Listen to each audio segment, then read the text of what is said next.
ଯେଉଁ ଝିଅର ସାମ୍ନାରେ ଏହି ତିନୋଟି ଶବ୍ଦ ପଢ଼ିଦେବେ ଗ୍ୟାରେଣ୍ଟି ଦେଉଛି ସେ ଝିଅ ଆପେ ଆପେ ପଟିଯିବ। ହଁ ଫ୍ରେଣ୍ଡସ୍, ଆଜିର ଏହି ଭିଡ଼ିଓଟିରେ ମୁଁ ଆପଣଙ୍କୁ ଶିଖେଇବି ତିନୋଟି ଶବ୍ଦର ଏମିତି ଏକ ମହାଶକ୍ତିଶାଳୀ ବଶୀକରଣ ମନ୍ତ୍ର। ଏହି ତିନୋଟି ଶବ୍ଦକୁ ଆପଣ ଯେଉଁ ଝିଅ ବା ପଡ଼ିଶା ଘର ଭାଉଜର ସାମ୍ନାରେ ପଢ଼ିଦେବେ ସିଏ ସେହି ସମୟଠାରୁ ଆପଣଙ୍କ ଆଡ଼କୁ ଆକର୍ଷିତ ହେବାକୁ ଲାଗିବ, ପାଗଳି ପରି ଆପଣଙ୍କୁ ଭଲ ପାଇବାକୁ ଲାଗିବ। ଏହି ତିନୋଟି ଶବ୍ଦ ଏତେ ଶକ୍ତିଶାଳୀ କି ଏହାର ପ୍ରୟୋଗ କେବେ ବି ଖାଲି ଯାଏନି। ମାତ୍ର ଥରେ, ହଁ ଫ୍ରେଣ୍ଡସ୍, ମାତ୍ର ଥରେ ଯେଉଁ ଝିଅ ବା ବିବାହିତା ନାରୀ ଉପରେ ଆପଣ ଏହି ତିନୋଟି ଶବ୍ଦକୁ ପ୍ରୟୋଗ କରିଦେବେ ସିଏ ସେହି ସମୟଠାରୁ ଆପଣଙ୍କ ବଶରେ ହୋଇଯିବ, ଯାହା ଚାହିଁବେ ତାହା କରିବ। ଏହି ବଶୀକରଣ କରିବା ପାଇଁ ଆପଣଙ୍କୁ କୌଣସି ପ୍ରକାର ତନ୍ତ୍ର ମନ୍ତ୍ର କରିବାକୁ ପଡ଼ିବନି କିମ୍ବା କୌଣସି ପ୍ରକାର ପଇସା ଖର୍ଚ୍ଚ କରିବାକୁ ପଡ଼ିବନି। କେବଳ ମୁଁ ଆପଣଙ୍କୁ ତିନୋଟି ଶବ୍ଦ କହିବି, ଆପଣ ଯେଉଁ ଝିଅକୁ ଭଲ ପାଉଛନ୍ତି କିମ୍ବା ଯେଉଁ ବିବାହିତା ନାରୀକୁ ପଟେଇବାକୁ ଚାହୁଁଛନ୍ତି ତା ସାମ୍ନାରେ ଏହି ତିନୋଟି ଶବ୍ଦକୁ 3 ଥର ପଢ଼ିଦେବେ। ଗ୍ୟାରେଣ୍ଟି ଦେଉଛି ଯେମିତି ଆପଣ ଏହି ତିନୋଟି ଶବ୍ଦକୁ 3 ଥର ପଢ଼ିଦେବେ ସେହି ସମୟଠାରୁ ସିଏ ଆପଣଙ୍କ ପ୍ରେମରେ ଦିବାନୀ ହୋଇଯିବ, ପାଗଳି ପରି ଆପଣଙ୍କୁ ଭଲ ପାଇବାକୁ ଲାଗିବ। ନମସ୍କାର ଫ୍ରେଣ୍ଡସ୍, ଓଡ଼ିଆ ଫଣ୍ଡା ଚ୍ୟାନେଲକୁ ଆପଣମାନଙ୍କୁ ସ୍ୱାଗତ। ଆପଣ ସମସ୍ତଙ୍କର ଇଚ୍ଛା ଥିବ ନିଜ ପସନ୍ଦର ଝିଅକୁ ପଟେଇବା ପାଇଁ, ପଡ଼ିଶା ଘର ସୁନ୍ଦରୀ ଭାଉଜଠାରୁ ନିଜର ମନ ମୁତାବକ କାମ ହାସଲ କରିବା ପାଇଁ। କିନ୍ତୁ ଇଏ ଏତେ ସହଜ ନୁହେଁ। ଏଥିପାଇଁ ଆମର ତନ୍ତ୍ରଶାସ୍ତ୍ରରୁ ମୁଁ ଆଜି ଆପଣଙ୍କ ପାଇଁ ଏମିତି ଏକ ପ୍ରଚଣ୍ଡ ମହାଶକ୍ତିଶାଳୀ ବଶୀକରଣ ନେଇ ଆସିଛି, ଯାହାର ପ୍ରୟୋଗରେ ଆପଣ କେଉଁ ବି କୁଆଁରୀ ଝିଅ ବା ବିବାହିତା ନାରୀକୁ ମୁହୂର୍ତ୍ତକ ଭିତରେ ନିଜ ବଶରେ କରିପାରିବେ, ତାଠାରୁ କିଛି ବି କାମ ହାସଲ କରିପାରିବେ। ବର୍ଷ ବର୍ଷ ଧରି ଭାଙ୍ଗି ଯାଇଥିବା ପୁରୁଣା ପ୍ରେମକୁ ଫେରାଇ ଆଣିପାରିବେ।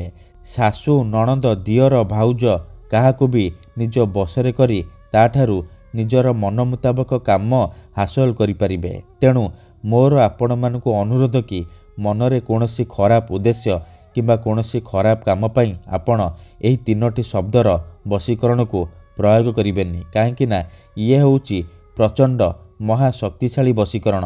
ତେଣୁ ମୋର ଆପଣମାନଙ୍କୁ ଅନୁରୋଧ କି ଏହାକୁ ଆପଣ ଭାବିଚିନ୍ତି ପ୍ରୟୋଗ କରିବେ।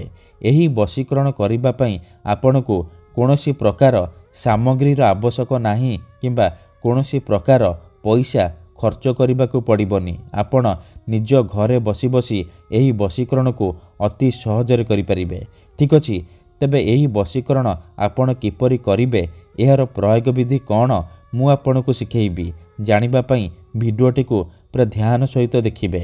ଠିକ୍ ଅଛି, ବିଧିଟି ଜାଣିବା ପୂର୍ବରୁ ଯଦି ଆପଣ ଆମ ଚ୍ୟାନେଲକୁ ନୂଆ ଆସିଛନ୍ତି ତେବେ ଦୟାକରି ଚ୍ୟାନେଲକୁ ସବସ୍କ୍ରାଇବ୍ କରି ପାଖରେ ଥିବା ବେଲ୍ ଆଇକନ୍କୁ ମଧ୍ୟ ଦବାଇ ଦିଅନ୍ତୁ, ଯାହାଦ୍ୱାରା ଆମେ ଯେଉଁ ବି ଭିଡ଼ିଓ ଅପଲୋଡ଼ କରିବୁ ସର୍ବପ୍ରଥମେ ଆପଣ ଦେଖିପାରିବେ ଆଉ ତାର ଲାଭ ପାଇପାରିବେ। ଠିକ୍ ଅଛି, ତେବେ ଚାଲନ୍ତୁ ଜାଣିବା ଏହି ବଶୀକରଣକୁ ଆପଣ କିପରି କରିବେ। ମନେ ରଖନ୍ତୁ, ଏହି ବଶୀକରଣ ଆପଣ କେବଳ ରାତିରେ ଶୋଇବା ପୂର୍ବରୁ କରିବେ। ଯେତେବେଳେ ଆପଣ ରାତିରେ ଶୋଇବା ପାଇଁ ଯିବେ, ଖଣ୍ଡେ ସାଧା କାଗଜ ଆଣିବେ, କଳା ରଙ୍ଗର କଲମ ଆଣିବେ ଆଉ ଅଳ୍ପ ଟିକେ ଲାଲ ସିନ୍ଦୁର ଆଣିବେ। ପ୍ରଥମେ ଆପଣ ସେ କାଗଜରେ ସେଇ ଝିଅ ବା ମହିଳାର ନାମ ଲେଖିବେ ଯାହାକୁ ଆପଣ ପଟେଇବାକୁ ଚାହୁଁଛନ୍ତି। ତା ତଳେ ଆପଣ ତିନୋଟି ଶବ୍ଦ ଲେଖିବେ, ବଶମ୍ ଭକମ୍ ବଶଃ। ଏହି ତିନୋଟି ଶବ୍ଦ ଲେଖିବେ। ପ୍ରଥମେ ଆପଣ ଝିଅର ନାମ ଲେଖିବେ, ତା ତଳେ ଲେଖିବେ ବଶମ୍ ଭକମ୍ ବଶଃ। ଏତିକି ଲେଖିସାରିବା ପରେ ସେ କାଗଜରେ ସିନ୍ଦୁର ଲଗାଇଦେବେ। ତାପରେ ସେ କାଗଜକୁ ଭଲ ଭାବରେ ମୋଡ଼ିକି ଡାହାଣ ହାତରେ ମୁଠେଇକି ଧରିବେ ଆଉ ଆଖି ବନ୍ଦ କରିକି ସେଇ ଝିଅ ବା ମହିଳାକୁ ମନେ ମନେ ଭାବିବେ। ତାପରେ ବଶମ୍ ଭକମ୍ ବଶଃ, ବଶମ୍ ଭକମ୍ ବଶଃ, ଏହିପରି ଏହି ତିନୋଟି ଶବ୍ଦକୁ 3 ଥର ପଢ଼ିଦେବେ। ତାପରେ ଆପଣ ଶୋଇପଡ଼ିବେ।